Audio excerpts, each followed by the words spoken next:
आज हम समझेंगे पीवीपी। पी पी पी पहले समझो कौन से नंबर का लेक्चर है वो, किसी की याद हो तो? 20। शाबाश। पीपी समझेंगे आज। पीपीपी का मतलब परचेसिंग,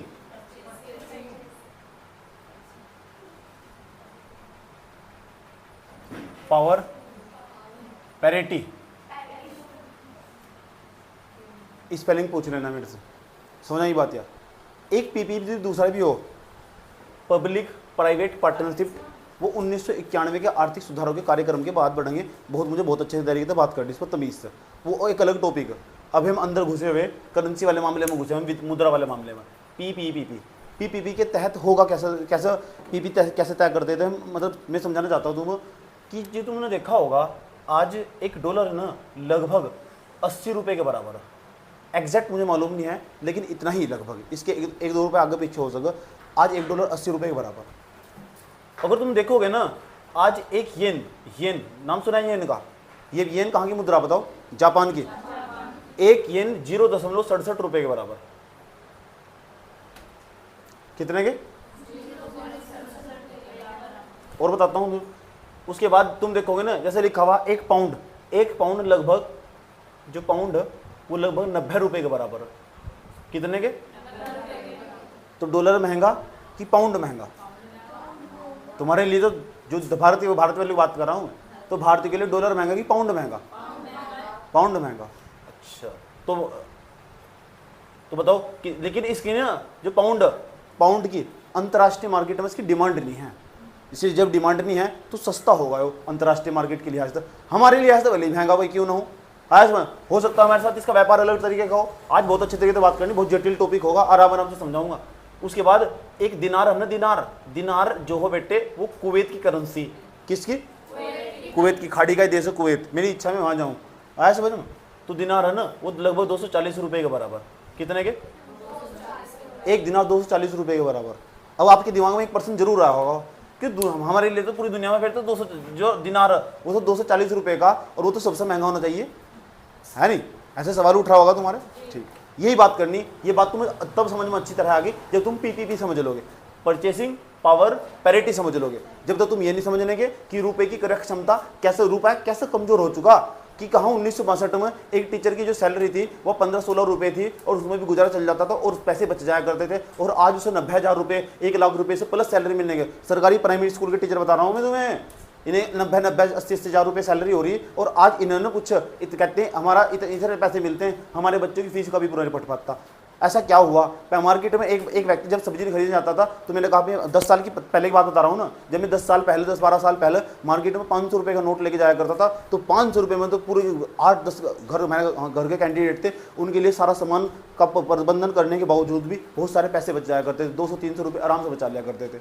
और आज ना मार्केट में जितने भी पैसे लेके जाओगे, आज लेके जाओगे यूँ समझो 8-10 हज़ार की तो एक पैंट ही आ जा, ऐसा समझ, और 8-10 हज़ार की एक शर्ट आ जा, कुछ भी तो नहीं हुआ। समझ नहीं बात है? ऐसा हुआ तो फिर क्या हुआ? ऐसा क्या हो गया? यही तो, इसे बोला हम ऐसे कह सकते हैं, जो रुपया है ना उसकी परचेसिंग पावर कम हो चुकी। तुम्हें जानकर हैरानी होगी, जो परचेसिंग पावर है ना, देखो पूरी दुनिया में जो एक हो जीडीपी 2 टाइप के हो। एक तो हो नॉमिनल जीडीपी, नॉमिनल, एक हमारा पीपीपी जीडीपी। इसके मामले में ना जो भारत है पहले नंबर पर, चाइना है, अमेरिका। कौन? अमेरिका, हाँ अमेरिका है। दूसरे नंबर पर जापान है, और तीसरे नंबर पर भारत।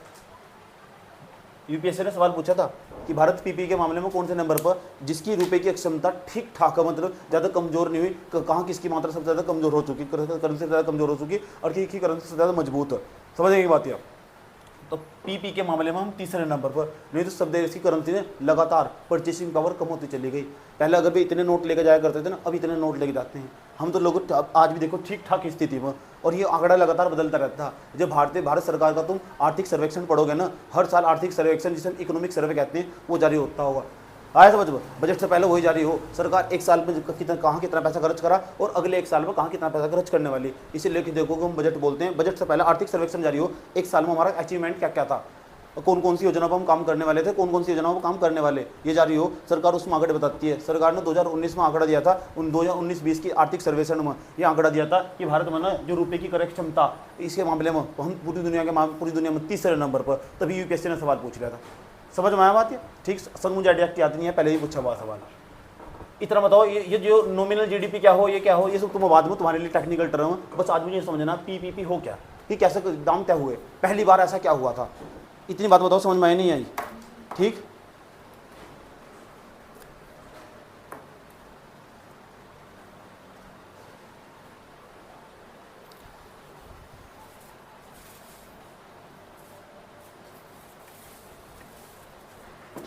पढ़ाई होना पड़ा, चेहरा पूरा आ रहा है। ठीक, ध्यान से सुनना कि पीपीपी किसे कहते हैं, परचेसिंग पावर पैरिटी। इसका मतलब हो रुपए की क्रय क्षमता। ठीक, क्या रुपया कमजोर हो चुका है? हाँ हुआ, बहुत कमजोर हुआ। इतना कमजोर हुआ, अभी उदाहरण दिया था थोड़ी देर पहले, दिया था नहीं दिया था उदाहरण। जरा एक बात बताओ, जो मैं पूछूंगा तुमसे, तो जो पूछना तुमसे पीपीपी हो क्या, जो पीपीपी हो ना, ठीक, मैंने कहा पीपीपी कुछ नहीं है, जो विनिमय दर तैयार हो ना, विनिमय दर, एक्सचेंज रेट जिसे बोलते हैं, जो एक्सचेंज रेट हो हमारा, कौन सा रेट? Exchange rate. जो एक्सचेंज रेट हो, एक्सचेंज रेट का मतलब क्या हो? विनिमय दर। और विनिमय दर का मतलब क्या बताया था? विनिमय दर का मतलब हो, विनिमय दर एक ऐसी दर हो जिसमें एक देश की मुद्रा को, जो एक देश हो ना उसकी जो मुद्रा हो, एक देश की मुद्रा को दूसरे देश की मुद्रा में बदला जा, दूसरे देश की क्या में बदला जा? मुद्रा में बदला जा। मुद्रा मतलब करेंसी में चेंज करा जा, जिस दर पर चेंज करा जाएगा ना उसे हम क्या बोलते हैं? विनिमय दर बोलते हैं। ठीक, तो जो एक्सचेंज रेट के लिए सबसे पहली बार जिस दर का इस्तेमाल, जिस तकनीक का, जिस टेक्नोलॉजी का इस्तेमाल किया गया है ना, उस टेक्नोलॉजी का नाम है PPP, triple P, purchasing power parity. दोबारा फिर समझा रहा हूँ, मैं पूछूंगा पीपीपी क्या है, आप बताओगे गुरुजी आपने बताया कि जब विनिमय दर यूज होता है, एक देश की मुद्रा को दूसरे देश की मुद्रा में बदला जाता है, उस जिस दर पर बदला जाता है उसे विनिमय दर कहते हैं, इंग्लिश में एक्सचेंज रेट कहते हैं। एक्सचेंज रेट में ना जिस तकनीक का यूज होता है, जिस टेक्नोलॉजी का तकनीक का प्रयोग किया जाता है उसे हम पीपीपी कहते हैं। PPP, purchasing power parity. इसकी मैं हिंदी में मीनिंग देख लूँ, मैं थोड़ा हिंदी में कम से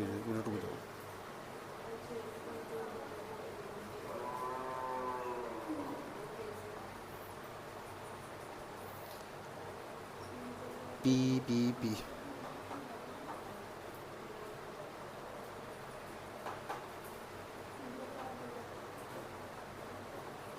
सारी उम्र हम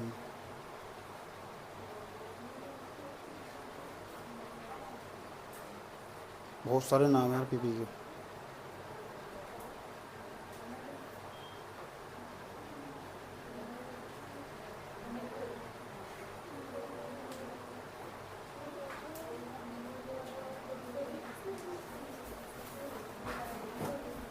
वही है क्रय शक्ति अक्षमता, इसका नाम क्रय शक्ति अक्षमता। क्या देखो, इसका नाम वही है, क्रय शक्ति क्षमता। ठीक, तो जो मुद्रा हो ना, ये मुद्रा की जो क्रय शक्ति क्षमता हो ना, वह कमजोर हो जाती है। क्या हो जाती है? एक व्यक्ति जहाँ मार्केट में एक ही वस्तु खरीदने के लिए पहले 10 रुपये का यूज़ किया करता था, आज उसे 10 रुपये में बोतल ना 10 रुपये की मार्केट से लाया करता था। ये 10 रुपये की बोतल ना आज 40 रुपये की हो चुकी है। पहले मैं एक नोट लेके जाया करता था, आज मुझे 4 नोट लेके जाने पड़ते हैं। क्या मेरे हाथ में वजन बढ़ चुका? वजन बढ़ चुका, ऐसे कह सकते हैं, वजन नहीं बढ़ चुका। क्रय शक्ति अक्षमता हमारी मुद्रा की कमजोर हो चुकी है। समझ लो, उसके जो क्रय शक्ति क्षमता, वस्तु को खरीदने की क्षमता कमजोर हो चुकी है। समझ में आया बात? यार हमारे यहाँ इस टेक्निक को बोलते हैं पीपीपी, परचेसिंग पावर पैरिटी। तो कोई पूछे तुमसे कि परचेसिंग पावर पैरिटी क्या हो, वीडियो से देख कैसे लिखना कि जब एक देश की मुद्रा को दूसरे देश की मुद्रा में जिस दर पर बदला जाता है उसे विनिमय दर कहते हैं। विनिमय दर में जिस मुद्रा का जिस तकनीक का इस्तेमाल किया जाता है उसे क्रय शक्ति अक्षमता या पीपीपी। अगर तुम्हें कोई नाम नहीं दिखा देना है, उसका सही फुल फॉर्म नहीं पता, तो स्पेलिंग भी सही गूगल से करके लिख रहे करो, थोड़ा सा मेहनत करना ही सीख लो। परचेसिंग पावर पैरिटी, इतना बात बताओ, समझ में आया नहीं आया? कोई प्रॉब्लम यहाँ तक पता लग चुका। अब तुम सोच रहे होंगे इसके अंदर हुआ क्या, ये दिमाग में परेशान आना चाहिए, इसके अंदर हुआ क्या। तो यही मैं तुम्हें समझाने आया कि इसके अंदर हुआ था क्या। चलो आओ देखते हैं। ये बता दो मुझे, एक छोटी सी कोई वस्तु लेता हूँ। आज 2022 का समय चल रहा है, 22 चल रहा है, 20 चल रहा है। अच्छा, तो मुझे एक बात बता दो बस कि जो 1 किलो सेब, 1 किलो कोई सेब का मूल्य बता दो मुझे, ठीक ठाक सेब, ठीक 80 रुपये लगभग, 80 रुपये, 80 रुपये, कोई दिक्कत। अभी मैं एक सवाल और पूछता हूँ, बस ये बता दो मुझे 1962 के समय में, 1962 के समय में, 1962 में, ये तो 2022 का टाइम था, 1962 में 1 किलो सेब का मूल्य कितना रहा होगा तुम्हारे साथ? 15-20, लगभग 1 रुपये या 2 रुपये के बराबर। यस, किसी बच्चे तो पूछ लेना, समझ में एक बात। 1962 में ना 1 किलो सेब का मूल्य 1 रुपये से कम रहा हो। थोड़ा पीछे लेके चलता हूँ तुम, अगर तुम जाओगे ना 1947 के आसपास, सेब तो तब भी होगी, 1 किलो सेब का मूल्य था 6 पैसे कुल। कितना एग्जैक्ट मुझे मालूम नहीं है, तुमको कुछ समझाना चाह रहा हूँ, समझ में यही बात है। एग्जैक्ट मुझे मालूम नहीं है, इसके बाद मैं तुमसे सवाल पूछूंगा। इतनी बात बताओ, समझ में आए नहीं? वर्ष 2022 के समय में आज 1 किलो सेब का मूल्य लगभग 80 रुपये बताया तुमने, ठीक। वैसे मार्केट में जाओगे ना, जैसे दिल्ली जैसे सिटी में जाओगे, वहाँ लगभग 150 रुपये किलो सेब दिखा देंगे तुमको। अपना पर्सनल एक्सपीरियंस बता रहा हूँ तुम्हें, इसलिए मैं वहाँ जाकर सेब नहीं खरीदता, मैं रुड़की से पहले सेब खरीद कर चलूँ, ताकि मेरे 150 रुपये बचे जा पा रहे थे। मैं भी इस तकनीक का इस्तेमाल कर दूँ, समझ में आया बात है, ठीक। क्योंकि सेब पर GST नहीं है ना, इधर खाने पीने की चीज़ों में GST नहीं है। 1962 कुछ वस्तुओं पर, ठीक, जो पैकेट में यूज़ हुआ कर रही, जो जिसका प्रोडक्शन में। मैडम चुप हो जाओ। अब बताओ, ये लड़की मार्केट में अपने बाग में से एक पलड़ा अमरूद का लेगा ही तोड़ कर मार्केट में जाकर बेच, कौन सा GST लगा इस पर? इसकी मर्जी कितने का भाव बेचते, इस पर क्या GST आया समझ में? कोई दिक्कत? अमरूद चोरी के खाए होंगे अब तक वैसे। 1962 1 किलो सेब का मूल्य कितना था? अब कितना? ऐसा क्यों क्यों क्या होता चला गया? महंगाई। क्या महंगाई बढ़ती चली गई?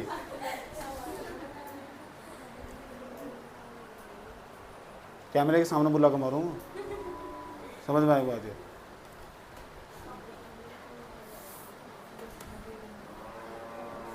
इतना बताओ, समझ में आया नहीं यार? एक सवाल और पूछता हूं तुमसे, ठीक, ध्यान से। अगर मैं तुमसे एक सवाल पूछती, बताओ कि एक अमेरिकन, ध्यान से, एक अमेरिकन कौन, एक भारतीय, एक तरफ अमेरिकन एक तरफ भारतीय। जो मेरी वाइफ है, यहाँ मेरी वाइफ है, ये मैं हूं। इतना बताओ, समझ में आया नहीं? ये मैं हूं, नहीं ये मैं हूं, ये वो। इतना बताओ, समझ में आया नहीं यार? यह मेरी वाइफ है, वो कितने पैसे कमाती है? उसका कहना कि वो ना डॉलर की टर्म में वो $2000 कमाती है 1 महीने के, ठीक। मैंने कहा इतनी सी बात है? मैंने कहा रुपए की टर्म में ना मैं पता कितने पैसे कमाता हूँ? मैंने कहा मैं 50,000 रुपये कमाता हूँ। कितने? 50,000 डॉलर की टर्म में वो $2000 कमाती है, मैं 50,000 रुपये कमाता हूँ। मैं तुमसे एक सवाल पूछना चाहता हूँ, आंसर ये बताओ, कौन ज़्यादा पैसा कमाता है? मैं ये बात और कह रहा हूँ, विनिमय दर को इस्तेमाल करना, ये मत दिमाग लगाना कि $1 70 रुपये का, तो यहाँ गुणा कर दोगे तो ज़्यादा निकल कर चला जाएगा। इस विनिमय दर को इस्तेमाल नहीं करना, अभी भूल जाओ विनिमय दर भी कोई चीज़ हो। अब बस तुम मुझे एक बात बता दो कि मेरी वाइफ ज़्यादा पैसा कमाती है, अभी बोल जाओ तुम्हारे दिमाग में, ये नहीं इस टेक्निक इस्तेमाल करनी कि $1 70 रुपये का, 70 तो गुणा करो, 70 2 140, ठीक। दोबारा फिर बता रहा हूँ, मैं भी कह रहा हूँ तुम, ठीक सुनो पहले। अगर यहाँ मैंने कहा तुम $1 कितने का? 70 रुपये का, 70 तो गुणा कर दी यहाँ से, तो आंसर आ जाएगा कितना? $2000। कितना? $2000 की 70 तो गुणा कर देंगे, 70 दूनी 140, 1,40,000 के आसपास आ जाएगा। ये सर नो? अब जरा बताओ, अब मैं कमाता हूँ 50,000 रुपये, अब भूल जाओ ना $1 70 रुपये का, यो है ही नहीं अभी। मान जाओ अमेरिका वाले हम जानते, हम मेरे वाले को नहीं जानते, हम अपने देश में घुसो, मैं अपने देश में घुसा, तू होगी अपने अपने गाँव अपने देश की जो होगी। मेरी वाइफ है वो, ऐसा सुंदर सुंदर सी मेरी वाइफ, तो मैंने कहा कितने पैसे कमाती हो, कहने लगी $2,000 कमाती हूँ। कितने? अच्छा, मैंने कहा मैं 50,000 रुपये कमाता हूँ। तू कह रही फिर कौन ज़्यादा पैसे कमाता? ये मैं तुमसे पर्सन पूछना चाहता हूँ, क्या मेरी वाइफ ज़्यादा पैसे कमाती है कि मैं पैसे ज़्यादा कमाता हूँ? तुम बताओ। आप बताओ। विनिमय का इस्तेमाल नहीं करना। You can not change, you can not apply the exchange rate in this term, okay, in this cases. You आप बताओ, आप बताओ, आप बताओ। अच्छा, अब कैसे बोलोगी? $1 पैसा कमा रहा, अरे मैं पैसा कमा रहा हूँ, मेरी वाइफ ज़्यादा पैसा कमा, मेरी वाइफ ज़्यादा। आप बताओ, आप बताओ, आप बताओ, आप बताओ। मेरी वाइफ ज़्यादा पैसा कमा रही कि मैं ज़्यादा पैसा कमा रहा हूँ?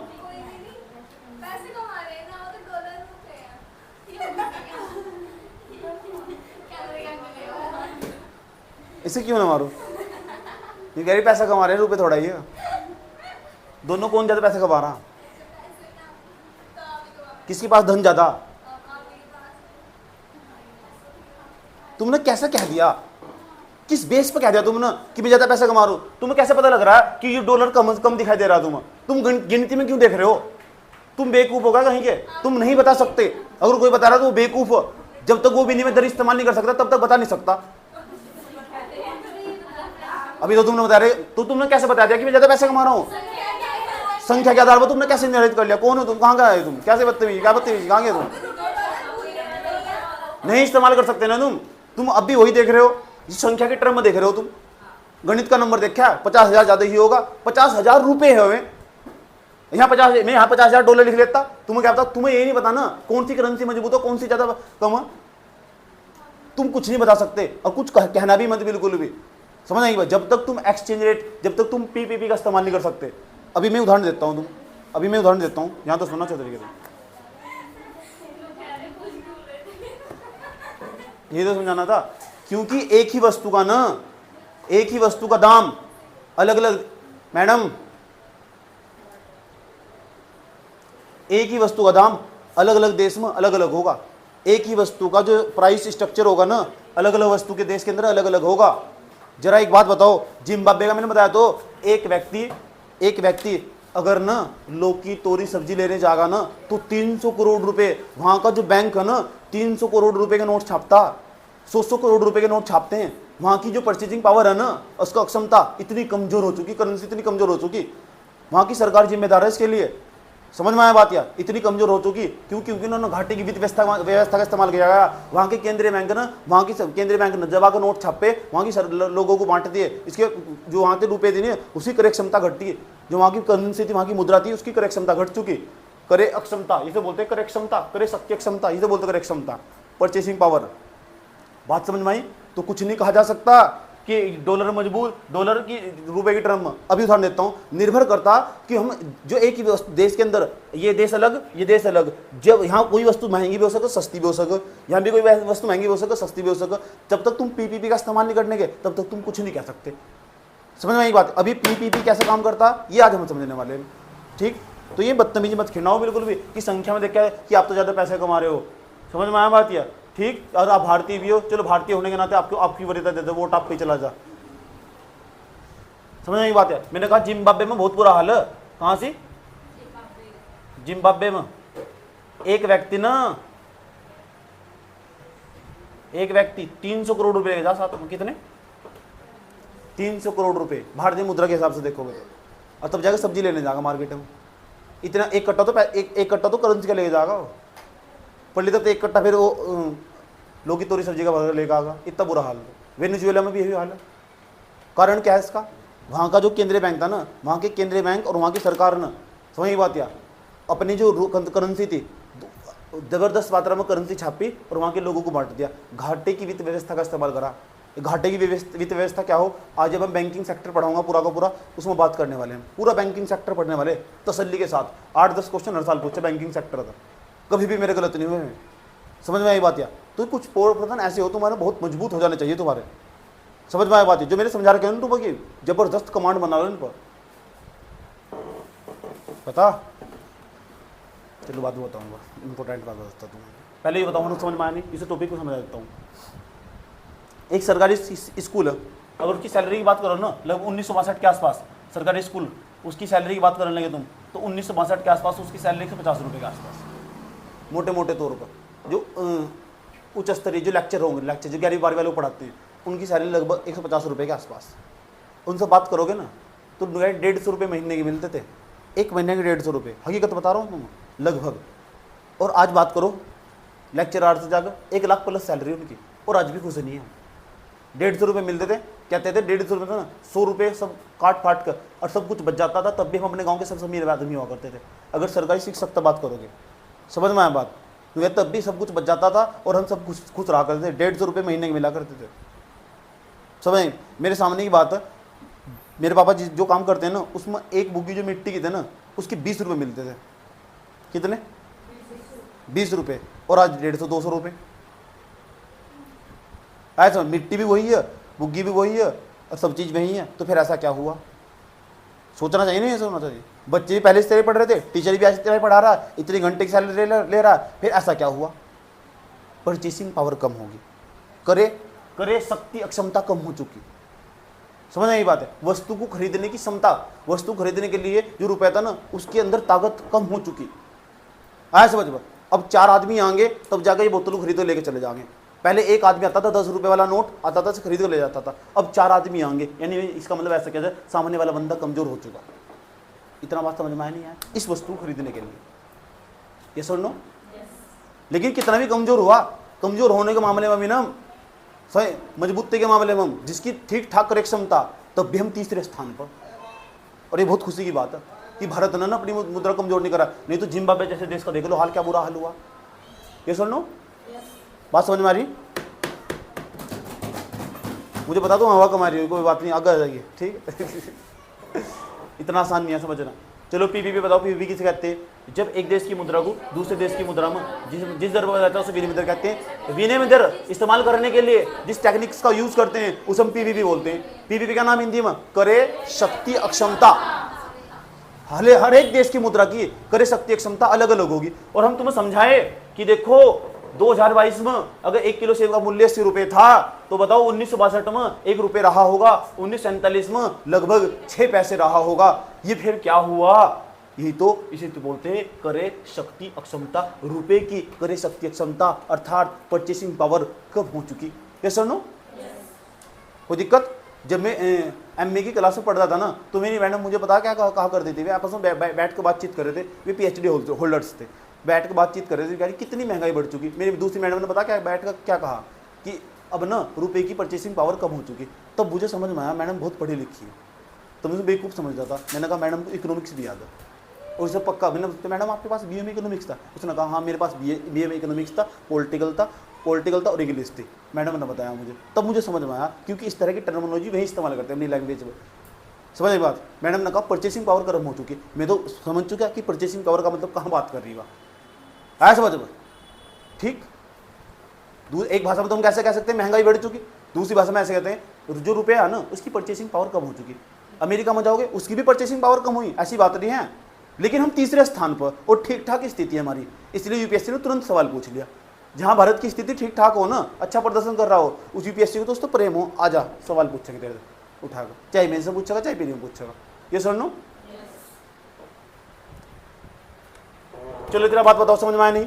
उसके बाद मैंने एक उदाहरण दिया तुम्हें 1962 में ना, 1962 में एक जो सरकारी स्कूल का टीचर है उसकी सैलरी 150 रुपये। और देखोगे ना तुम आज वर्तमान समय में 2022 तक और फरवरी तक पूछोगे तुम, फरवरी 2022 तक, तो पता क्या होगा इस टाइम तक? तब तो वेतन भत्ते नहीं बढ़े थे ना। फरवरी 2022 तक क्या हुआ, सरकारी जो टीचर की सैलरी है ना उसमें 7वां वेतन लगाकर उसे ग्रोथ कर दी गई। उसके अंदर ग्रोथ कर पता कितनी ला दी गई? 1 लाख प्लस। लेक्चरार की बता रहा हूँ मैं, सबकी 1 लाख प्लस सैलरी। कितनी? और आज देख लो, और किसी सरकारी स्कूल के टीचर से बात करो जो लेक्चरर होगा, पता क्या कहेगा, यू कहेगा इतना इतना, उसके बच्चे भी तो अमेरिका में पढ़ रहे, यू कहेगा इतना कमा रहे कि गुजारा नहीं चल रहा और बाहर तो लोन लेना पड़ रहा। अब फरवरी 2022 में ना इनका वेतन भत्ता बढ़ा दिया गया, फरवरी 2022 में सब कुछ बदल गया। आया समझ में, पहले जो इनकी 60-70 के आसपास सैलरी थी, अब डबल से ज़्यादा होगी, और तब भी खुश नहीं है। सेंट्रल के टीचर बता रहा हूँ, तब भी खुश नहीं है। ऐसा क्या हुआ, क्रय क्षमता कमजोर होगी, रुपए की क्रय क्षमता कमजोर होगी, परचेसिंग पावर कम होगी। ये समझो, तो ये जो रुपए की जो क्रय क्षमता हो, यानी वस्तु को खरीदने की क्षमता क्या हो चुकी, कम। मैं से जब पहले बोतल को खरीदने के लिए जाता था तो कितने रुपए लेके जाता था, अब कितने रुपए लेके जाता हूँ, तो कितने नोट लेके जाने होंगे। क्या कुछ नुकसान हुआ, एक तो कागज ज़्यादा लग रहा, नोट छापने में ज़्यादा नोट छापने पड़ेंगे मशीन को भी, अब जा आए समझ में, 4 नोट छापने पड़ेंगे, कितनी मेहनत करनी पड़ेगी, मुझे इतना सारा वजन ढोना पड़ेगा, कठिनाई है यार। इतना बताओ समझ में आया नहीं, धीरे धीरे करके पहुंच जाएंगे टॉपिक में, लेकिन टॉपिक क्लियर करके जब ही जाऊंगा, वैसे तो मैं जाने वाला नहीं है, इस बात में तुम्हें महारत हासिल है। इतना बताओ यहाँ तक समझ में आया कि पी का हल्का हल्की झलक लगेगा। जब मैं नाम लिखा होगा ना आज बोर्ड पर, तुम हुआ भी नहीं होगी, पता नहीं क्या है।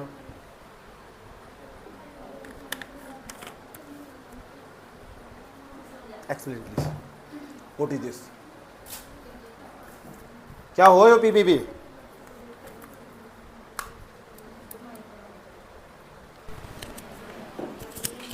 Explain please, what's will be PP. एक देश में होता है, दूसरे देश में होता है, जिस दर पर कम चेंज किया जाएगा ना, और उसमें इसे हम विनिमय दर कहेंगे, और जिस विनिमय दर में जो तकनीक यूज होगी उसे पीपी कहेंगे। पीपीपी, पीपी का पूरा नाम purchasing power parity, parity, Hindi में करिए सकते एक समय। किसकी कर सकते हैं, मुद्रा की कर मुद्रा सकते हैं। बैठ जाओ, उसको दो साइड वाली को। इन्होंने समझाया कि क्रय शक्ति क्षमता कहते हैं सर। अभी हम यहाँ क्या समझाने की कोशिश कर रहे थे, कहाँ बोल रही है? यहाँ क्या समझाने की कोशिश कर रहे हैं, ये क्या समझाया। आपने बताया कि जब 2000 में अभी वर्तमान समय में जो 1 किलो सेब है वो 80 रुपए के, और 1962 में 1 किलोग्राम जो सेब थे वो थे 1 रुपया, और जो 1947 में था वो 6 पैसे थे। तो उसमें पता चला कि कैसे बढ़ती जा रही, और क्या बढ़ती जा रही है, मुद्रा बढ़ती जा रही, मुद्रा बढ़ती जैसे महंगाई बढ़ती जा रही। हाँ, और उसमें ना पैसा मतलब जो है ना कागज भी, जहाँ हम पहले जैसे कि एक बोतल है बस, अब पहले 10 रुपए की थी और अब 40 रुपए की होगी, तो अब हम 4 नोट ज़्यादा लेकर जा रहे हैं, 4 नोट, तो उसमें वो भी लग रहा ज़्यादा। हम ये सारी बातें समझा गए, ये वाले उदाहरण, और सरकारी सरकारी स्कूल के जो टीचर है उनकी सैलरी का उदाहरण, और ये फरवरी 2022 वाली बात बताएगा। हम क्या बताना चाह रहे हैं कि जो मुद्रा की क्रय क्षमता वो घट चुकी भारत की। आया समझ में, ठीक, साइड में दे दो, आप तो लिख कर बता देना, ठीक। बताओ कि पीपीपी क्या हो। ये करिए मतलब करिए शक्ति एक क्षमता है, ये रुपए की यानी कि मुद्रा की। मुद्रा की इंग्लिश में क्या नाम है पूरा, परचेसिंग पावर पैरिटी। अच्छा, क्या हो परचेसिंग पावर पैरिटी, क्या समझाया भैया, जब एक देश अपनी मतलब किसी मुद्रा की और दूसरे देश की मतलब मुद्रा का विनिमय दर करार, जिस पर विनिमय दर कर, बदलाव एक देश की होता- मुद्रा को जब दूसरे देश की मुद्रा के अंदर बदला जाना, जिस दर का इस्तेमाल करते हैं उसे विनिमय दर कहते विनिमय दर हैं। कहते हैं। वीडियो भी देख रहे बैठ के पिछले वाले हैं। और जिस तकनीक से करा उसे करिए शक्ति की क्षमता बोलते पूरा इंग्लिश में नाम बोल, purchasing purchasing power parity. Parity. इसे दे दो,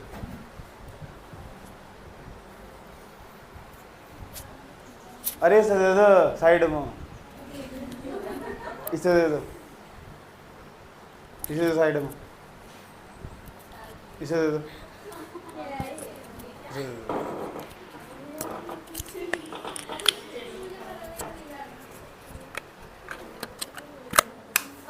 ये सर नो, कोई प्रॉब्लम यहाँ तक, तो थोड़ा तमीज़ तो समझ लो सर, अच्छी तरह हो क्या समझाया क्या जा रहा है, इतना बताओ समझ में आया नहीं आया।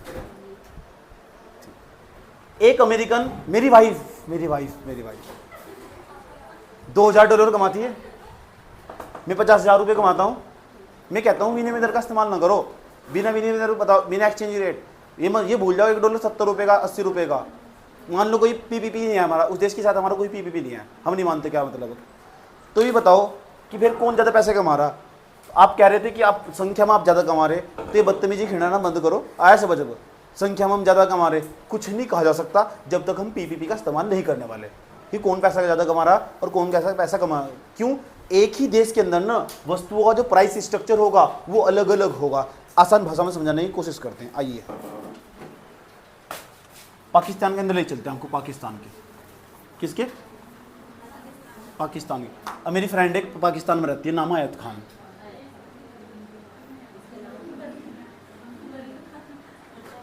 आयत खान मेरी फ्रेंड का नाम है, देख लो। ठीक है, कहाँ रहती है? पाकिस्तान में। और पायलट है ये, सबीना नहीं, पायलट। पायलट, हाँ पायलट है, जहाज उड़ाती है।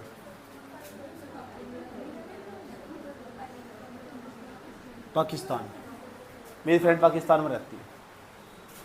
मैंने पूछा उस आयत खान जी आप एक बात बताओ। आयत खान, मैंने आप नहीं कहा, मैंने कहा तू एक बात बता। मुझे आदत नहीं है किसी को इज्जत देने की, ठीक? लेने का शौक, देने का शौक, इधर देख लो। तो पाकिस्तान में रहने वाली मेरी फ्रेंड, मैंने कहा एक बात बताओ, तुम्हारे यहाँ जो एक प्लेट चावल दाल है,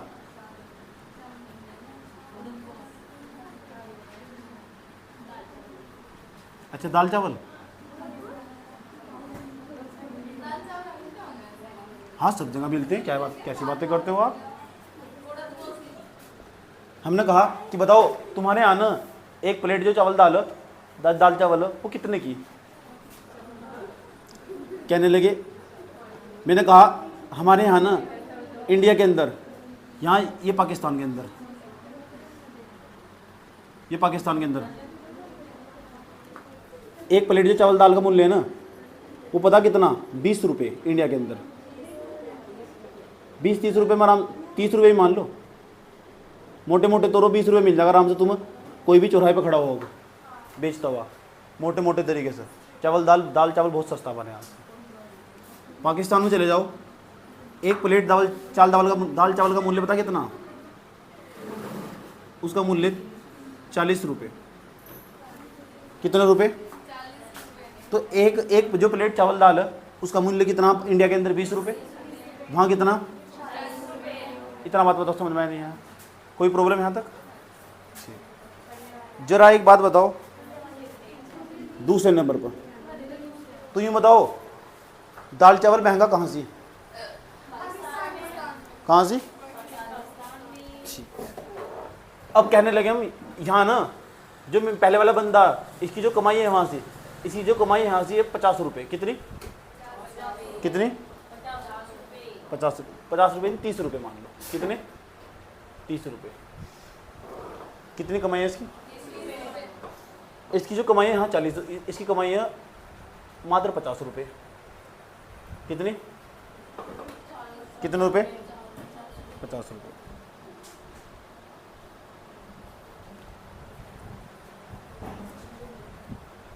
इसकी कमाई कितनी है? इसकी कमाई है 30 रुपये। 30 मान लो, 20 मान लो, कुछ नहीं मान लो, 20 रुपये इसकी कमाई है। ठीक? खर्च कितना कर दिया उसने? इंडिया वाले ना 20 रुपये। कमाई कितनी? बचत कितनी होगी? इन्हें कमाई कितने? खर्च कितने करें? 20 रुपये लेकर आया होगा। आयत खान थी ना जो एक प्लेट दाल चावल भी तो खाने है ना, तो 20 रुपये से उसकी कमाई है। 20 रुपये दूसरे तो उधार लेकर आएगी जब जाकर उसे एक प्लेट नसीब होगी। बात समझ में आएगी हल्की हल्की? ठीक? इसका मतलब अब हम अंदाजा लगा सको कि इनके यहाँ दाल चावल की बात चल रही है, एक ही देश में एक ही चीज है, उसका प्राइस स्ट्रक्चर अलग अलग होगा। समझ में आई बात है? अब बताओ ज्यादा पैसा कौन कमा रहा है? मैं कमा रहा हूँ या मेरी वाइफ कमा रही है? आयत खान। अच्छा दोस्त थी।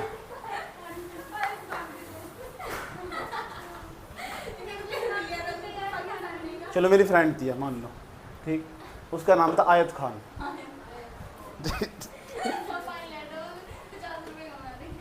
इतना बताओ समझ में आ रही है? उसकी कमाई कितनी? मेरी कितनी? तो कौन ज्यादा अमीर हुआ? क्यों?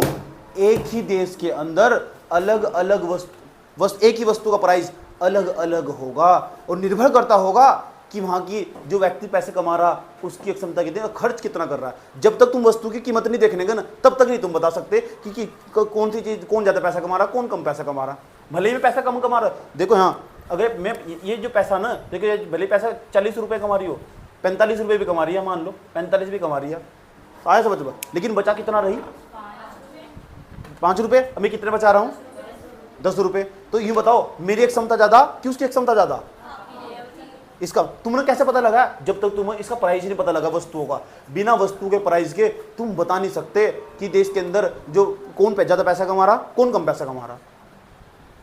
आया समझ लो, दोबारा फिर समझ लो, बिना वस्तुओं के प्राइस के तुम बता नहीं सकते कि कौन पैसा कमा रहा, कौन ज्यादा पैसा कमा रहा। निर्भर करता है महंगाई कितनी उस क्षेत्र के अंदर, उस देश के अंदर। आयत खान की बात बता रहा हूं, तुम एक प्लेट दाल चावल खाती है, कहती है मैं 45 रुपए कमाती हूँ, तुम कितना कमाते हो? मैंने कहा 30 रुपए। मैंने कहा तुम्हारे यहाँ एक प्लेट दाल चावल कितने की? कहने लगी 40 रुपए की। मैंने कहा मेरे यहाँ ना चौराहे पे खड़े खड़े बेचते पाए जाएंगे 20 रुपए दाल चावल, 20 रुपए दाल चावल, 20 रुपए दाल चावल।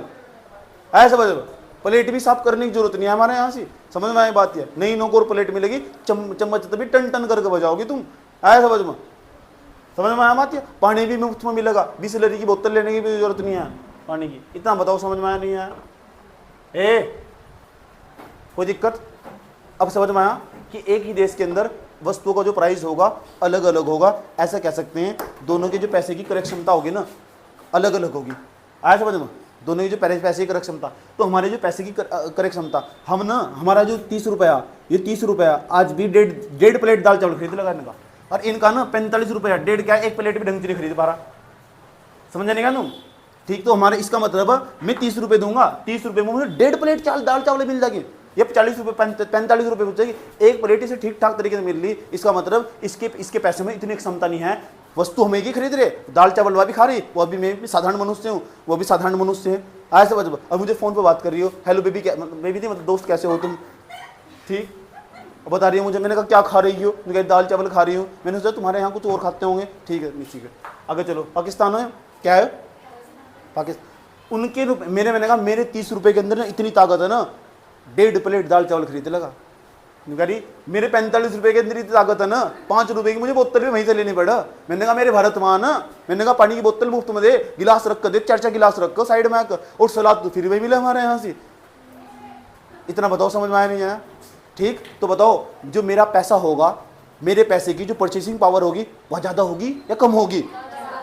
उसकी ही कम होगी। इतना बात बताओ समझ में आया नहीं? अब अंदाजा लगाया तुमने कि कौन ज़्यादा पैसा कमाता, कौन कम पैसा कमाता। जब तक तुम परचेसिंग पावर नहीं पता कर सकते, क्योंकि एक ही देश के अंदर, अलग अलग देश के अंदर एक ही वस्तु का प्राइस अलग अलग होगा। देश के अंदर जो देश है ना, अलग अलग देश, एक ही वस्तु का प्राइस अलग अलग होगा। उस देश के अंदर, इस देश के अंदर इतना होगा, उस देश के अंदर इतना होगा। इसका मतलब जो पीपी है ना, पीपीवी जब तय करा जा, वो किसी वस्तु को लेकर तय करा जा, बिना वस्तु के आप पीपीवी नहीं बता सकते। ठीक, आज हम वही सीखेंगे कि पीपीवी पहली बार कैसे तय किया गया होगा। ठीक, इतना बात बताओ समझ में आया नहीं आया? मैं बहुत जटिल टॉपिक है, छोटे छोटे उदाहरण देने पड़ रहे हैं मुझे, बकवास करनी पड़ रही है मुझे। इतनी बकवास करने की मुझे आदत नहीं है तुम्हारे साथ, ना मेरे पास टाइम है। ठीक, ठप ठप ठप पता नहीं कहाँ था यहाँ।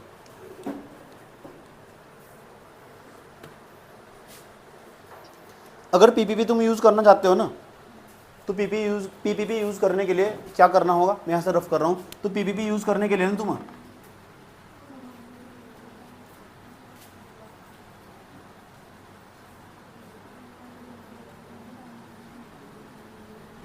यूज़ करने के लिए दो देशों के मध्य तुम पीपीपी यूज़ करना चाहते हो, तो दो देशों को मैंने कहा पीपीपी बताओगे क्या होगा? जब एक देश की मुद्रा को दूसरे देश की मुद्रा में बदला जाता होगा ना, जब एक देश की मुद्रा को दूसरे देश की मुद्रा में बदला जाता होगा, जिस दर का इस्तेमाल करते हैं विनिमय दर कहते हैं, और विनिमय दर को यूज़ करने के लिए जिस तकनीक का इस्तेमाल करते हैं उस तकनीक को हम पीपीपी कहते हैं। पीपीपी यूज़ करने के लिए ऐसी वस्तु को ढूंढना होगा, दो देश के मध्य में पीपीपी यूज़ करना। भारत का और ब्रिटेन का, भारत का 1 रुपया ब्रिटेन के 90 पाउंड के बराबर, ब्रिटेन का 1 पाउंड ना भारत के 90 रुपये के बराबर। आया समझ? भारत का 1 रुपया ना 240 दिनार, भारत दिनार, 1 दिनार 240 रुपये के बराबर है। 240 रुपये दोगे जब जाके 1 दिनार मिलेगा। कुवैत की करेंसी इतनी महंगी तुम्हारे लिए। आया समझ? अगर इनके बीच में पीपीपी यूज़ करना हो ना, तो कुछ वस्तु को लेनी होगी, ऐसी वस्तु चाहिए होगी जो उनके देश में भी हो, हमारे देश में भी हो, जो उनके देश में भी हो, हमारे देश में भी हो, तब जाकर पीपी तय हो। अब तुम सोचते होंगे जब डॉलर तय करा होगा, आज एक डॉलर 80 रुपये के बराबर चला गया, पहली बार क्या करा होगा, आज मैं तुम्हें समझाना चाहता हूँ। इसलिए हाँ ढंग से समझना, अच्छे तरीके से समझना कि पीपीपी का इस्तेमाल कैसे करते हैं। और ये समझ लिया ना, बहुत बड़ा कॉन्सेप्ट समझ लिया। अगर समझते हैं, जरा मुझे बताओ, पीपीपी यूज करने के लिए ऐसी वस्तु का इस्तेमाल, एक ऐसी वस्तु चाहिए, एक ऐसी वस्तु होनी चाहिए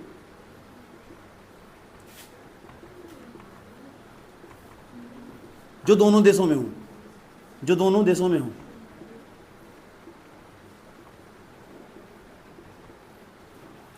ठीक, अब मैं भी पीपी यूज करना सिखा रहा हूं, तो पीपीपी कैसे यूज करते हैं।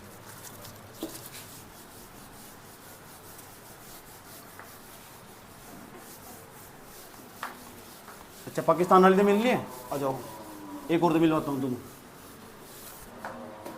बहुत है यार, आ जाओ, सुनना ध्यान लगेगा। अमेरिका में चलते हैं, अमेरिका में दोबारा।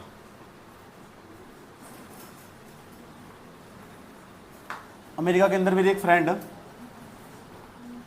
उसका नाम है गुरस्का,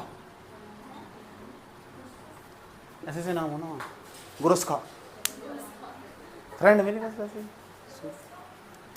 तो सुन लो, अब मुझे पीपी का इस्तेमाल करना। अमेरिका के अंदर तो पहले ऐसी कोई वस्तु लेनी पड़ेगी जो अमेरिका के अंदर ही मिलती हो और भारत के अंदर भी मिलती हो, आया समझ में।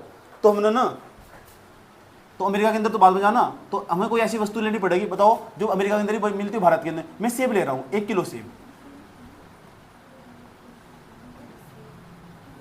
1 किलो सेब ले लिया। पहले हम अमेरिका के अंदर चलते हैं और गोरस का तो मिलते हैं, फ़ोन करते हैं, हेलो कैसे हो, बताओ तुम्हारे यहाँ सेब का दाम क्या चल रहा है। कहने लगी $1, मेरी $1 दे दोगे ना, आराम से तुम 1 किलो सेब मिल जाएगा। मैंने कहा वाह क्या कमाल की बात है, $1। मैंने कहा हमारे यहाँ उस वक्त वह कहने लगी, वह कौन, गोरस खा, क्या कहने लगी, मुझे कहने लगी तुम्हारे यहाँ क्या हाल चाल है, बताओ कहाँ हो तुम। मैंने कहा रात हो रही हमारे यहाँ से, तू कहाँ से, क्यों कह रही मैं तो यहाँ से मार्केट पार्क में बैठी हुई। मैंने कहा बता फिर 1 किलो सेब का दाम कितना। कहने लगी 1 किलो सेब का दाम ना हमारे यहाँ से $1 के बराबर है। मैंने कहा बड़े बदतमीज इंसान हो तुम तो यार। अच्छा, मैं हमारे यहाँ तुम्हारे यहाँ क्या हाल चाल है।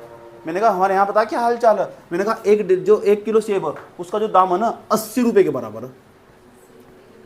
कितने रुपए के, 80 रुपये के बराबर। कहने लगी कितना बुरा हाल है तुम्हारे यहाँ। कह रहे हमारे यहाँ का तो $1 है और तुम्हारे यहाँ का 80 रुपये। वस्तु एक ही, प्राइस स्ट्रक्चर अलग अलग। वस्तु तो एक ही, प्राइस स्ट्रक्चर, देश भी अलग अलग। ये कौन अमेरिका वाली है,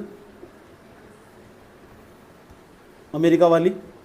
मैं कौन हूं, भारत वाला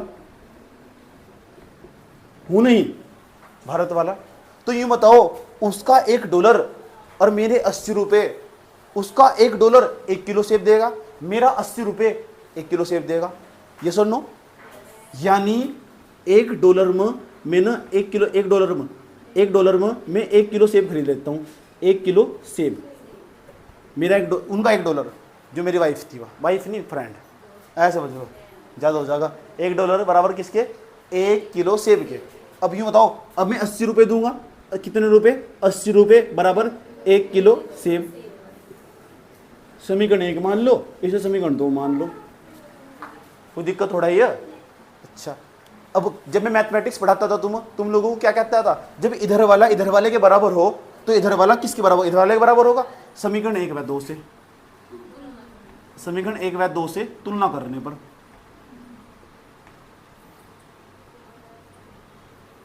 तो ये समझ में आ रहा होगा, इन्हें सब पता क्या हो रहा है, समझ में आया। जब ये वाला पोर्शन इसके बराबर हो तो ये वाला इसके बराबर रख दो। $1 किसके बराबर हो जाएगा, जब भी तो कहते हैं हम $1 80 रुपये के बराबर, कहते हैं $1 80 रुपये के बराबर। कैसे तय करा, कोई ऐसी वस्तु ली होगी, कोई जरूर ऐसी वस्तु ली होगी, आया समझ में, जो उनके देश में मिलती हो हमारे देश में भी मिलती हो, आया समझ में। और एक ही देश के अंदर प्राइस स्ट्रक्चर वस्तु का अलग अलग होगा। उनका $1 1 किलो सेब खरीद सके, मेरा 80 रुपये वो भी 1 किलो सेब खरीद सके, इसलिए $1 कितने का होगा, 80 रुपये का। पहली बार कौन सी वस्तु ली होगी वो बताओ हम। और आज तो हम बहुत सारी वस्तु को लेकर पीपीपी इस्तेमाल करते हैं, समझ में आया। अब जहाँ हल्का हल्का तो समझ में आया होगा। मैंने कहा था ना हम अपनी मंजिल तक पहुंच जाएंगे, समझ ये बात है। मैंने कहा था मैं साथ नहीं छोड़ूंगा, ठीक है, मैं साथ नहीं छोड़ूंगा, तुम हाथ नहीं छोड़ना। आ जाओ, एक उदाहरण लिया, दूसरा उदाहरण लेने जा रहा हूँ। केले का उदाहरण लेते हैं, दूसरे फ्रेंड के पास लेके चलता हूँ, दूसरे फ्रेंड के पास। ऐसा अमेरिका के अंदर बहुत सारे राज्य ना, 27-28 राज्य, तो अलग अलग राज्य में मेरे अलग अलग फ्रेंड है। देख लो, फालतू मत बोलने, बोर्ड पर देख लो। 1 किलो 1 दर्जन केला,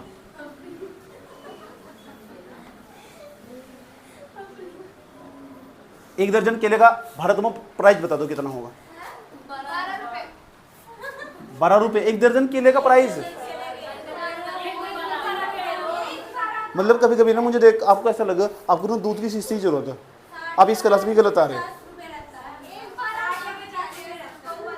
मेरी फ्रेंड न्यूयॉर्क में रहती है, न्यूयॉर्क में, अमेरिका के अंदर ही पड़ता।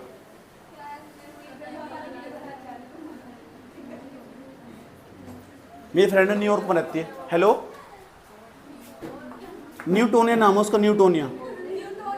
हाँ, मेरी फ्रेंड का नाम है न्यूटोनिया।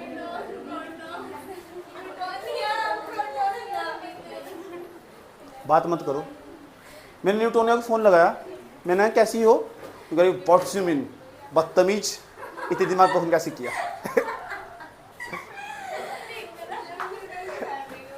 मैंने कुछ नहीं बस थोड़ा, मैंने कहा इकोनॉमिक्स की किताब पढ़ रहा था और पढ़ते पढ़ते बोर होगा, मैंने सोचा तू यही परेशान कर दूँ। ठीक, यारी बताओ कैसे फ़ोन कर दिया, कहाँ हो आप, इतने दिन से कहाँ थे और ऐसे कैसे रह लेते हो। मैंने कहा आदत है, इकोनॉमिक्स का छात्र हूँ ना, ठीक, तो आदत है मुझे इस तरह रहने की। तो कह रही मैं आपके बिना जी नहीं सकती। ठीक है, मैंने कहा कोई बात नहीं, मैंने कहा मैं तो जी रहा हूँ। अच्छा, न्यूटोनिया को मैंने फ्रेंड फ़ोन लगाया, मैंने कहा एक बात बताओ न्यूटोनिया जी, मैडम, मैंने न्यूटोनिया जी एक बात बताओ, हमारे तुम्हारे यहाँ 1 दर्जन जो केले हैं, 1 दर्जन केले का प्राइस कितना? कहने लगी बस इस बात के लिए फ़ोन किया, मैं तो इतने दिन से तुम्हारा इंतजार कर रही थी। कितने बदतमीज हो तुम, सेल्फिश हो। मैंने कहा हम भारतीय लोग ऐसे ही हो, जब किसी चीज़ को पसंद करते हैं तो बहुत बुरे तरीके से, और जब ना पसंद करते हैं तो भी बहुत बुरे तरीके से। तो कह रही चलो कोई बात नहीं, जब इतना ही होगा। ओह, एक बार कह रही एक भी बार मेरे बारे में तुमने पूछा, सिर्फ 1 दर्जन केले का प्राइस पूछ रही है तुमने, मैं फ़ोन किया। एक बार मुन्नू के बारे में तो पूछ लेते।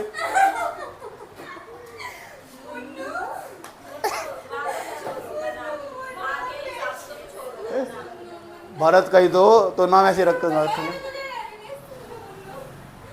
इधर देखो, मैंने कहा यार तुम बताओ तुम्हारे यहाँ क्या हाल चाल चल रहे। मैंने कहा हमारे यहाँ ना, जो ध्यान से सुनना अच्छे तरीके से, मैंने यहाँ हमारे यहाँ ना 1 दर्जन जो केले का मूल्य, ये तो अमेरिका वाली है, अमेरिका वाली, इंडिया वाले इधर। अब इंडिया वाले, मैंने कहा हमारे यहाँ ना 40 रुपये दर्जन, 40 रुपये दर्जन। और मैंने कहा ज़्यादा जिद करेगी ना तू, ज़्यादा जिद करेगी तो 35 रुपये में भी दे देंगे तुझे, और दूसरे वाले के पास चली गई ना तुझे, वो 30 में देने को तैयार हो जाएगा। आया समझ लो, बस मैं थोड़ी देर खड़े होगा ना तुझे रोड पर झक मारनी पड़ेगी इसके साथ। What is this. मैंने कहा ज़्यादा अंग्रेजी नहीं हट, आया समझ लो, तुम बता दो कहाँ गई। इतना बता, मैं कह रही कितने सेल्फिश इंसान हो तुम। मैंने कहा आज की दुनिया में सेल्फिश होना पड़ा। ठीक है लाल, अब मुन्नू का ध्यान रखना, ठीक ठीक। अब मैंने कहा जल्दी फ़ोन काट, टाइम ने बर्बाद कर, ठीक है, मुझे नींद आ रही। चलो, ये कितने डॉलर है? $2 है। ये कितना? 40 रुपये के बराबर। अब देखो, मैं पीपी, वस्तु एक ही, देश अलग अलग, प्राइस स्ट्रक्चर भी अलग अलग, पीपीपी का इस्तेमाल कर दिया मैंने। यानी उसका $2 1 दर्जन केला खरीद रहा, मेरा 40 रुपये भी 1 दर्जन केला खरीद रहा। ये सुन लो, यानी उसका, अब मैं इस तरह समीकरण बना रहा हूं, इसका मतलब ऐसा कह सकते हूं उसका $2 भी और मेरा 40 रुपये, उसका $2 जो वस्तु को खरीद रहा, मेरा 40 रुपये भी कम नहीं है, वो भी उसे 1 दर्जन केले को खरीद रहा। हम भी किसी से तो कम नहीं, भले हम दम नहीं, सोने चांदी थे लेकिन फिर भी कम नहीं। इधर देख लो, 200 काट देंगे, 2 गुना में जाकर भाग में जाएगा, 200 काट देंगे, 2 से हम 20, $1 का मान कितना जाएगा? 20 रुपये। वाह कितनी अच्छी बात है, $1 का मान निकल गया। $1 20 रुपये का होगा। जब हमने केले का इस्तेमाल करा तो $1 20 रुपये का होगा। जब हमने सेब का इस्तेमाल करा तो $1 80 रुपये का होगा। आया समझ में? ठीक, बड़े क्या कैसे कैसे उदाहरण दे रहे हो आप, कहना क्या चाह रहे हो, कुछ निष्कर्ष नहीं आ रहा। मैंने कहा वो तो किसी को नहीं पता मैं क्या क्या करने वाला। आया समझ में? ठीक, इसे ध्यान से समझते रहा करो, सतर्कता के साथ कदम रखते रहा करो। ए मैडम इधर देख लो, इतना बात बताओ समझ में आया? ठीक है, एक और उदाहरण दूंगा, दोनों कहानी समझ में आई है मेरी। एक और मेरी फ्रेंड है, एक और। अब यहाँ $1 कितने का आया था? वहाँ यहाँ कितने का आया? 20 का। तीसरी फ्रेंड उसके अंदर ना कैलिफोर्निया करके एक राज्य पड़ा। क्या पड़ा? एक बार मैं वहाँ सैन एंड्रियास बरन्स है ना, वहाँ घूमने गया था, उसकी मेरी मुलाकात वहीं हुई थी। ऐसे समझ लो, उसका नाम भी सुन लो, उसका नाम है सेनिन्स्को। तो मेरी सेनिन्स्को के साथ मुलाकात हुई थी।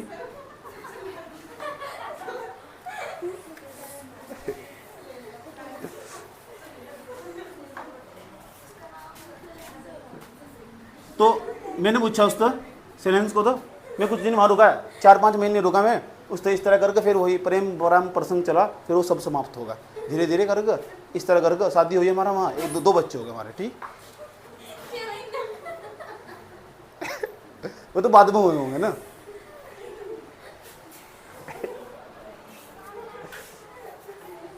पानी बोतल दे, पानी नहीं आया, पानी रखा था, पानी लो। सुन लो, अभी बहुत इंपॉर्टेंट रिजल्ट निकल वाला। तो एक प्लेट, मैंने 2 साल बाद फ़ोन करा उसे, मैंने कहा क्या हाल चाल है? सेनिन्स्को को मैंने फ़ोन करा, मैंने सेनिन्स्को कैसी हो? सेनिन्स्को नाम था उसका। मैंने सेनिन्स्को कैसी हो? नुगरी कमीने। ये उम्मीद नहीं आती मेरे तो।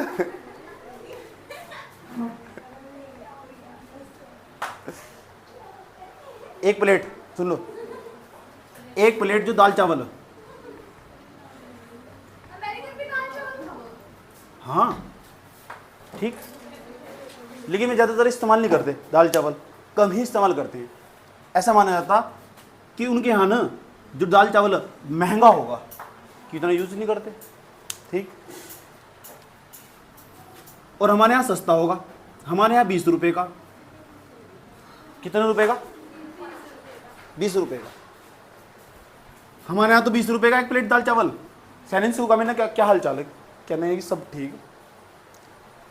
मैंने कहा मैं दोनों कैसे ठंडी चवन्नी? मेरे सब सही है दोनों। अच्छा आप सुनाओ? मैंने कहा सही है। मैं कह रही आप सुनाओ आप कैसे हो? मैंने कहा ठीक है, मैं भी क्या चल रहा, बस अच्छी तरह का चल रहा।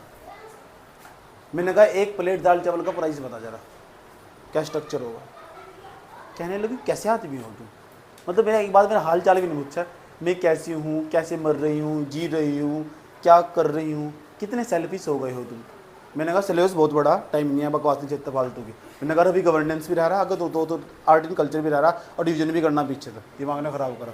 ठीक, जल्दी फ़ोन काट। जियोग्राफी बना रही, चल जियोग्राफी बना रही। $4। मैं कह रही $4। मैंने कहा बड़ा महंगा दाल चावल है। मैं कह रही कौन खा रहा है यहाँ से, मिल रहेगा यहाँ दाल चावल? तुम्हारे यहाँ जब मैं हरियाणा में घूमने आई थी ना, तो तभी सब कुछ था, वहाँ कुछ भी नहीं है। मैंने कहा कब आओगी? यू कह रही मैं नेक्स्ट मंथ आऊँगी।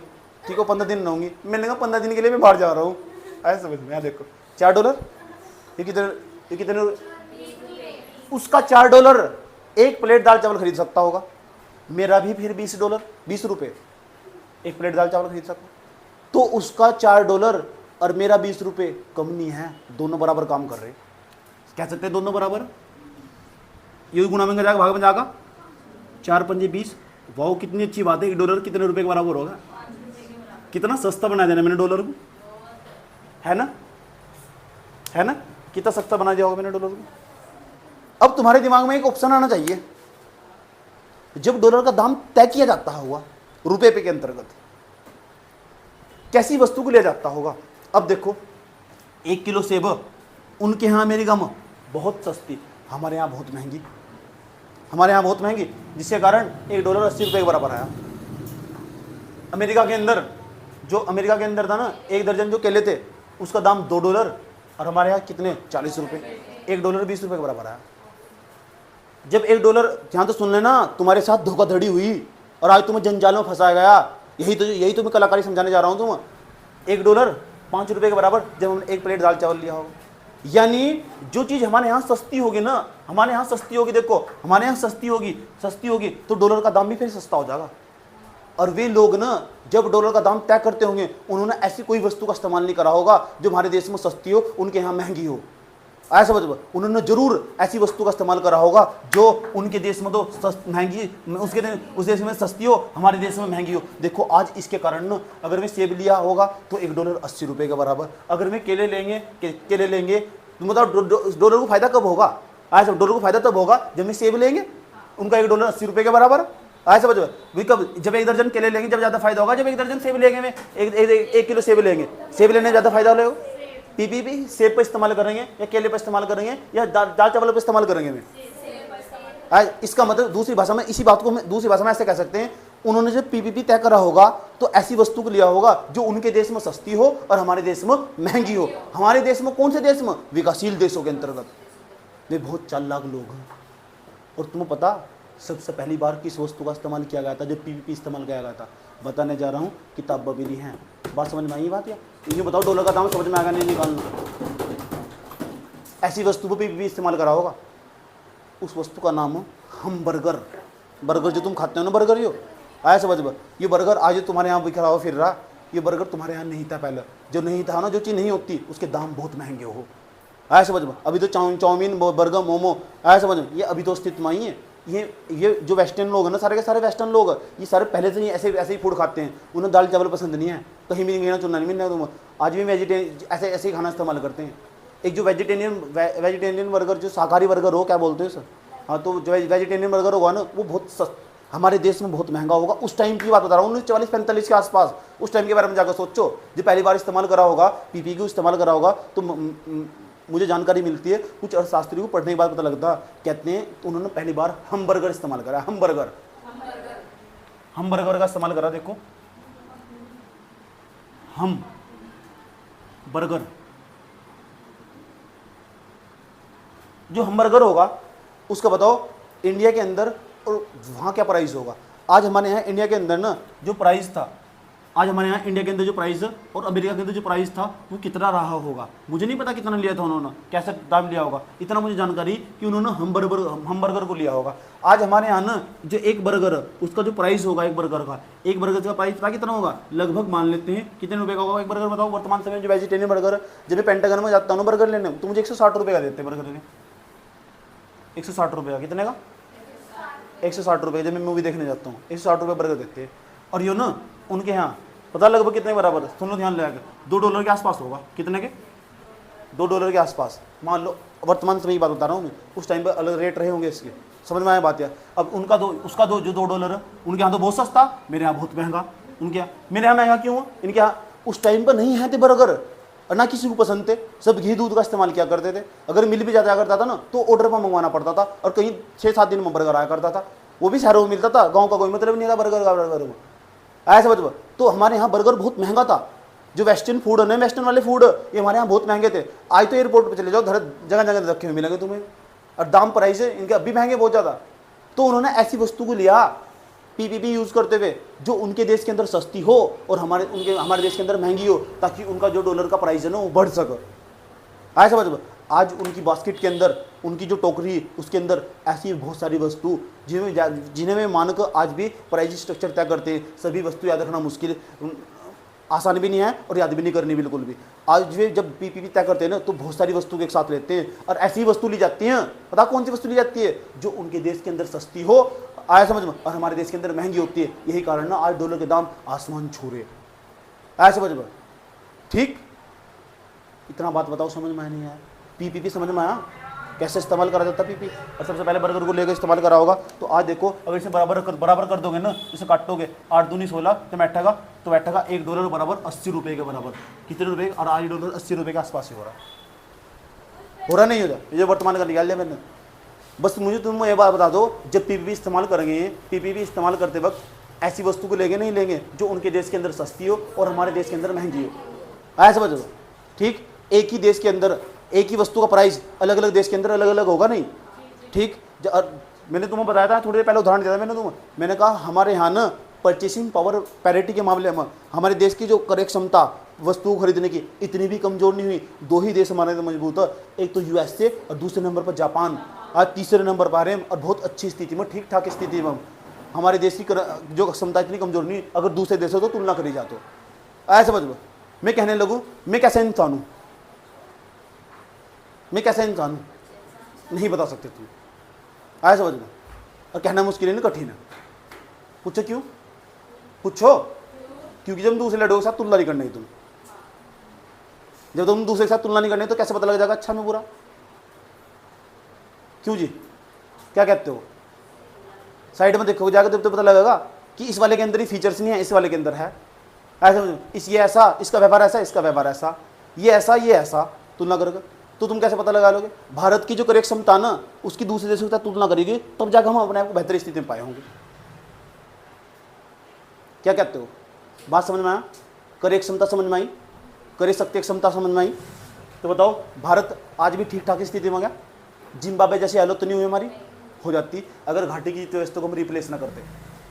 वर्ष 1997 में ना घाटे की जो वित्त व्यवस्था थी ऐसा समझ उसे मैंने डिनाई कर दिया और मना कर दिया आपने। भारत की आरबीआई ने ना, भारत की आरबीआई ने 1951 से लेकर ना 1997 तक जबरदस्त मात्रा में नोट छापे, जबरदस्त मात्रा में नोट छापे और भारत के अंदर ना जबरदस्त मात्रा में लिक्विडिटी बढ़ा दी, तरलता बढ़ा दी, जिसके कारण ना भारत के अंदर आज एक नई समस्या जन्म ले चुकी जिसे हम ब्लैक इकोनॉमी कहते हैं। आज भी ना व्यक्ति के लिए रोटी और कपड़े का जुगाड़ तो हो चुका, मकान आज भी आम आदमी की पहुंच से बाहर। बार बार कह रहा हूँ मैं, इसलिए उदाहरण दे रहा हूँ, मुझे मिल नहीं था ना मकान, ढूंढ रहा हूँ बाहर ताकि यहाँ से जा सकूँ। आया समझ लो, ठीक। इसके साइड में ना एक पैरेलल इकोनॉमी का जन्म हो चुका है, पैरेलल इकोनॉमी जो साथ साथ चल रही है। एक तो रियल इकोनॉमी, एक ब्लैक इकोनॉमी साइड में चल रही है, दोनों के दोनों। समझ में बात है? घाटे की व्यवस्था तो किसी देश की सरकार और वहाँ का केंद्रीय बैंक अगर मिलकर चाहो तो पूरे देश को बर्बाद कर सकता है। जैसे जिम्बाब्वे को वहाँ की सरकार ने और वहाँ के केंद्रीय बैंक ने बर्बाद कर दिया। एक छोटी सी नीति पूरा जीवन बदलाव कर सकती है अगर तुम सही स्ट्रेटजी बना लो तो। आया समझ में? एक छोटी सी रणनीति तुम्हारा फ्यूचर सेव कर सकती है अगर तुम अभी बना लो तो। कहानी सुनो, अच्छा याद आ गई कहानी से। एक ना राजा था, राजा जानते हो किसे कहते हैं? एक छोटा सा साम्राज्य था, साम्राज्य जानते हो? उस साम्राज्य में 5 साल तक ये राजा शासन कर सकता था। 5 साल तक। कितने? 5 साल तक। जो वो राजा 5 साल तक शासन कर सकता था, 5 साल के बाद ना वहाँ की प्रजा, सत्ता, जनता उसने एक बोट में बैठाकर, नाव में बैठाकर जंगल की ओर चलता कर देती थी। और कहा जाता था जिस जंगल की ओर चलता कर देती थी उससे कभी वो लौट कर वापस आता था।